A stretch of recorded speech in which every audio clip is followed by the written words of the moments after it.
You're now listening to the Arsenal Therapy Podcast.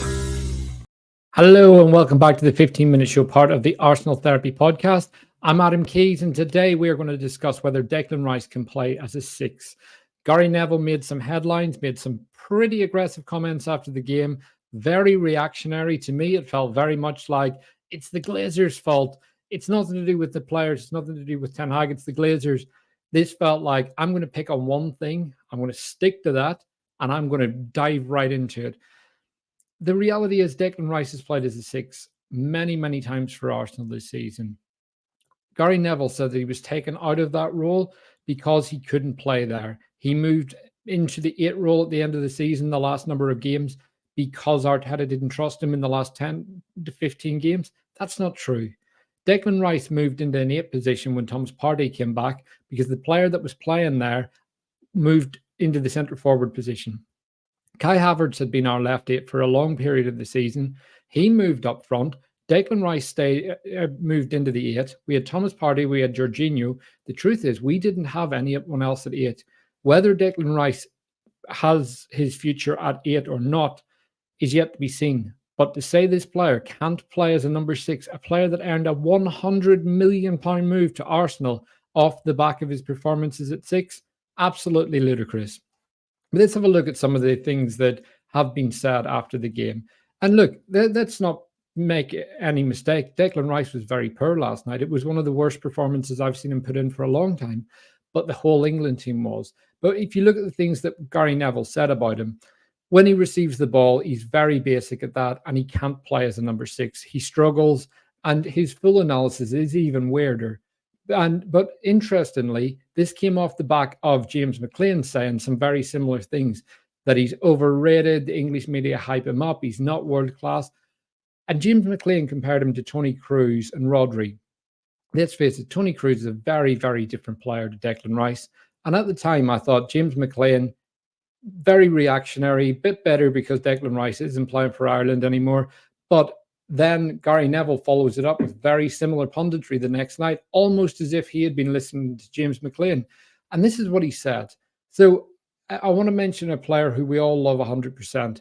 Mikel Arteta moved Declan Rice out of the number 6 position for the last 15 games of the season to bring in Thomas Partey because he's not good at playing that role. But interestingly, the key part of this quote that I saw was, if you want to think about Toni Kroos, Rodri, Vitinha, at Man United, we had it was Keane and Scholes. It's Jorginho at Arsenal. We look at those players. Those players are all very different. And firstly, Declan Rice is not a creative midfielder. He's a defensive midfielder. He's a carrier. He's a tackler. He's the best out-of-possession midfielder on the planet. Rodri's a high-touch metronome in the middle of the pitch. He moves around the pitch very well. But what Rodri can do in possession, he doesn't have Rice's skills out of possession. And the reality is we're moving the goalposts repeatedly here. If you want to have a Toni Kroos, you get a Toni Kroos, but you needed someone like Declan Rice beside him. If you look at Real Madrid, they've got Camavinga tucking in from left back. They've got Valverde with lots of legs. They've got Modric. They've got many other players, Tchouaméni in central defence. These players are all around him. Even for Germany, when we talk about ball progression, you've got Toni Kroos and Ilkay Gundogan in that midfield. And then you've got the 10s in Musiala and Florian Wirtz. They're 2 key players, but they've got players that progress the ball very well. It's not just on Toni Kroos.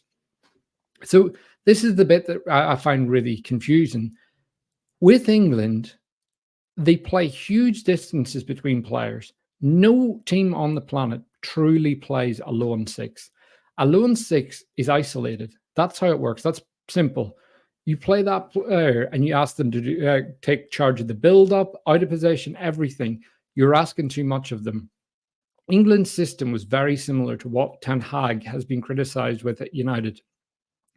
When Casemiro has played as the lone 6, United have had 2 fullbacks hugging the touchline. They've had their defenders 10, 15 yards away from him, and then their 8s again 10 or 15 yards away from him. So you've had this player completely exposed. Now, Rice is a lot more mobile than Casemiro, but still in this England team, when you watch Rice carry the ball out, he looks up, it was very easy for Denmark to just kill the passing lanes. They put a few players in, they stepped forward, suddenly Rice had to turn and go backwards. Now, Rice was guilty of sloppy touches, taking too much time, dithering. The bad pitch didn't help either team last night. But when you look at what he was doing on the ball, and you look at the setup that England had, it wasn't just Rice that was a problem. Conor Gallagher came on, and he was a player that some would have thought was a bit of a natural fit. Nearly got sent off. Other players looked completely out of character. Bellingham could barely control the ball. Foden looked good when he came central, but his job was to hug the touchline. Suddenly, you had all these players competing in the right half space. Kane dropping deep, Foden coming into the right half space, Trent trying to pick up space there, and you've got Saka hugging the touchline, and then you've got the space that Bellingham's having to pick up. If Bellingham is the star of the team, you need to make him the star of the team. You need to give him that zone to play in. You need to give him freedom, because he's not a high-touch player. He's someone that does a very good job at getting into the box, winning the ball high up the park, making those last passes that really impact the game. Foden's a higher-touch player, and you saw his quality whenever he was in the center of the pitch. But ultimately, that meant the whole left side of the pitch was completely kind of non-existent for England. And if you've got a player like Trent Alexander-Arnold, whose biggest qualities are his final ball and his cross-field passes, his long passing, he can put it in a sixpence from anywhere. If he has no runners and you've got your left winger coming in field, the only player he had wide to hit was Saka.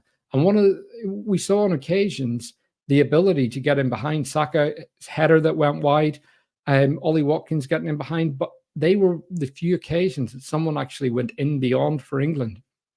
If you've got Rice sitting very deep and then this cluster of players all fighting for the same zone, you're never going to have a player at 6 that's able to dictate. And even a player that does dictate will always have another midfielder beside him.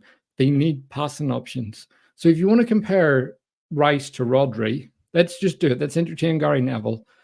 Whenever Rodri plays for City, he's always got someone 5, 6, 10 yards away from him. He moves, gets it back, gives it, goes, just bobs around that zone of the pitch. You watch Declan Rice for Arsenal, gets the ball, gives, goes, and keeps doing this. No top team has their players so far apart. Distances matter in football. Whenever we signed Jorginho, I did some analysis on him. And the biggest thing you could see from Jorginho was he was completely isolated at Chelsea. Their fans thought he was terrible and were glad to see him go. We've seen him at Arsenal that's not the case. And he's someone that just continues to perform in an Arsenal shirt. He's someone that every time he pulls on an Arsenal shirt, we see his discipline, we see his strength. And that's the same with Declan Rice. When Declan Rice is in that 6th position, he is a very, very good player. He's up there with the best in his position, and he earned that move to Arsenal by dominating midfield as a 6 for Arsenal, or for West Ham and for England. But interestingly, you look at England's position, 15 minutes after England scored, these were the positions of the players. You want Rice to spray a ball like Pirlo, pass it like Toni Kroos. Their clearances at that point. You've got Saka that's taken up the highest position in the pitch. Look at Harry Kane's position. He's out in the left-back position. You've got all your players tucked deep into a low block. That's a huge problem for England. It's a huge problem for any player trying to play out. This is why you need an outlet. You need wingers that will go forward. And you can't criticize your 6 for not dominating the game and not playing high possession football whenever you've got this many players playing in such a tight cluster in a low block. The reality is this kind of system is more akin to a lower Premier League club than a top table side. And all these players are playing at top clubs. But if you look at Rice's numbers, and this is why stats are something that you should take with a pinch of salt at times, he finished the game with a 91% pass accuracy, 58 passes completed, and completed all his dribbles and tackles. That was, if you watch the game, sometimes Rice's tackles were as a result of a bad first touch. This was not a good game for him. But on paper, those stats make it look like he's actually had a very, very solid performance. And that's a problem. That's one of the things where people see it and think he's had a really good game. And then you've got Gary Neville with the complete flip side of Declan Rice can't play at 6. And again, this analysis creeps in. People start judging players on things that they can't do rather than what they can do. And we see it with Trent. It's always Trent can't defend rather than Trent's one of the best passers in the world. And with Declan Rice now, you're talking about arguably the best defensive midfielder in the world. Suddenly he's not Tony Cruz, and that's what we're judging him on. Tony Cruz can't do what Declan Rice can do. Declan Rice can't do what Tony Cruz can do. And there has to be some sort of like critical thinking here that we apply, that not every player is going to be a creative midfielder, a metronome, a register, whatever you want to call it. Those players all have different qualities, and you can't judge them based off what they can't do. You have to look at their qualities. And Declan Rice has got the ability to play a lot of passes in a game, to really move the ball forward. He is a very good progressive passer, but is he Tony Cruz? No, of course he's not. That's not what Arsenal bought. And we've watched him all season play for an 89-point team and dominate midfield, playing as either a 6 or an 8. And it hasn't been a problem because players take up the right positions. There's a structure, there's a system in place, and the distances are right. But interestingly, when Neville says Rice can't play as a 6, this is what it comes back to. What do you want him to do as a 6? Do you want him to be the kind of the metronome, the guy that gets attacks started, all those things? You look at him against Serbia, and he won possession 10 times playing as number 6. He was arguably England's best player that night alongside Saka and Bellingham. This was more than any player had won possession in a single game in the Euros. He really kept England kind of at bay, restricted Serbia to one shot in the game. And he was a major part of protecting John Stones and Mark Wehi. So this is the problem. Do you want him to be the Kante who can move the ball quickly, who can win the ball back, who can dominate, who can carry, and is also a big physical profile in the middle of the pitch? Or do you want him to be a player that passes the ball and moves it quickly? Because the reality is Jorginho's criticized for what he can't do. And now Declan Rice is being criticized for the things that he doesn't do as well as Tony Cruz. But when we talk about Rice again, you say it's like he won a lot of possession. Against Serbia, he completed 80 of 84 passes, again, playing as a number 6. 95% passing accuracy and 2 of 2 long passes. Again, with long passing, it's very, very important about where the receivers are. Have you got runners? Have you got an Anthony Gordon? With Liverpool, Trent can hit the ball, ping it long because he's got Darwin Núñez, he's got Mo Salah, Cody Gakpo, Diogo Jota, all those players that run in behind. They make forward runs. With England, everyone wants to come deep. So if you want a player that pings the ball and sprays it, you need width. You can't spray a ball when everyone's playing in the center of the pitch and everyone is trying to dominate a cluster of space. It makes it very easy to defend against. And even if you've got the best players in the world, it's very, very easy to stop. But interestingly, Declan Rice won man of the match in all of these games. Every one of these games, he played as a 6, except the City game, where Jorginho played as a 6 and Rice played more in a double pivot alongside him.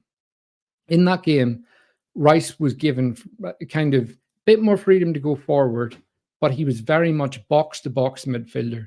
So he wasn't quite an 8. He was more of an old-school box-to-box midfielder in the way Steven Gerrard would have played in a more conservative formation, but probably a better description with the way Patrick Vieira played for Arsenal.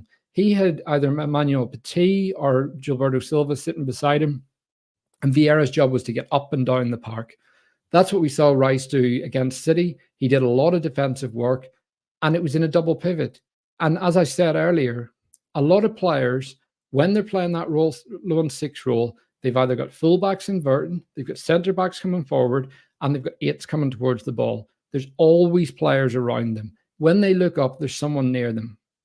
If you watch Declan Rice, he's a very, very good scanner of the pitch. And one of his big strengths for Arsenal is when David Raya gets the ball, Rice comes towards it and he pings it along the ground, crisp, sharp, fast, with his left foot straight out to the left back. And then he turns and spins into space and gets it again. We see that time and time again. But that's all down to players having movement, being close together, being in the right positions, and also the keeper releasing it quickly. If you've got a keeper that's taken 6 or 7 touches before releasing it, it comes to John Stones, Declan Rice, even Trippier, Walker, any of those players, Guehi. Suddenly, they've got a player on them. And it applies the same if the centre-back takes 4 or 5 touches. The quicker you move the ball, the more time the receiver has on the ball. And that's how it works. We see it time and time again that the best teams move the ball quickly. They give the players in the middle of the park space to operate in. They give them time to operate in. And that's how they end up breaking teams down, because the opposition can't get near them. But with this in mind, it's very clear that Gary Neville's reaction was very reactionary. If Gary Neville talks about this on the overlap through the week, there's a good chance that he probably rethinks what he says. He tends to do this. When you watch him on the overlap, very, very detailed, very good. When you watch him post-game, especially when it's to do with Man United, and the same with England, because it plays a big part in his heart, he's reactionary. He doesn't think it through. He says what's on his mind. Whereas if you compare that to someone like Thomas Frank, he looks at, well, why did that go wrong? Because he's a coach, he's heavily involved in the game, and he's not thinking, well, player X did this and it's all their fault. It's like, well, wait there. We put this player in this role. We asked them to do X, Y, and Z, but did they have the tools around them? Because no player can do everything by themselves. It's a common mistake of you buy one superstar, you expect them to raise everything, but actually every player on the pitch has to be in a system that works for them. And people who use the term system players, but actually that's not necessarily true. It's a case of players get fluidity by playing together. You have a system that works, and you also have balance. Balance is a key part of systems. When people talk about systems, they get too hung up on the tactics. A lot of the time it's simply the right players playing together, players that provide balance. You get width, they can move the ball together, all those simple things. And it's not actually that complicated. But the truth is, Declan Rice in a 6th position, like anyone in a 6th position, needs players around him. You can't move the ball to nobody. If you've got no one and you have to carry it 20 yards before you can pass the ball, and suddenly all the passing lanes are cut out, what do? You turn back. You don't lose possession. And that's what we saw last night with Rice. Slightly conservative, and as the game went on, Rice's performance dropped. There's no glossing over that. We have to be honest here. He didn't have a good game, but nor did Bellingham, nor did John Stones. Kyle Walker was one of the few players that looked reasonably good, but that game really suited his all-action style. It wasn't really a Kyle Walker of City performance. It was more of an old-school Kyle Walker performance. And with what Declan Rice was doing in the game, if there's no one near him, he's going to look exactly the same in the next game.